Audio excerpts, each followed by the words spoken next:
ভোগান দিতে পারে রাস্তাঘাট বুঝে খালি মানুষ আর মানুষ, গাড়ি ঘোড়া নাই, সংকট। আপনার টাকা আছে কিভাবে যাবেন? আমার তো গাড়ি নাই। আপনার এখন যদি কোন আমার অ্যাক্সিডেন্ট 1000 টাকা, তো আমি যাইতে পারবো না। এই সকাল থেকে পর্যন্ত না খেয়ে পাম্পে বই দিচ্ছি। আমরা ভোর 6টার সময় এখানে আসছি। আমি একজন সিএনজি চালক। 6টার সময় আসছি, এখনো আমার আগে প্রায় 30টা গাড়ি আছে।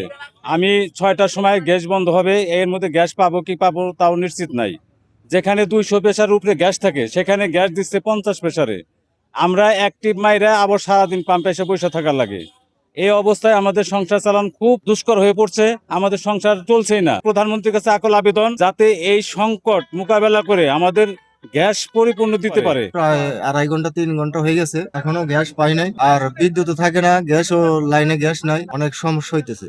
এখনো অপেক্ষা করতেছে যে গ্যাস তো লাগবে, গ্যাস ছাড়া তো আর গাড়ি চালানো যাইতেছে না। আমাদের অনেকদিন যাবৎ গ্যাস নাই, গ্যাস তো না অনেকদিন যাবৎ, প্রায় বছর 2 আগে থেকে গ্যাস নাই। ইদানিং বেশি, প্রায় মাসখানেক ধরে আমরা গ্যাস একেবারে পাচ্ছি না। আর এতে আপনার গাড়িরও সমস্যা পড়ছে, আমরাও অনেক সমস্যা। আমার ব্যবসা বাণিজ্য এগুলো হইতেছে না। তার এই যে আমরা যে চাকরি করি স্টাফ, যা তাদের জন্য সমস্যা।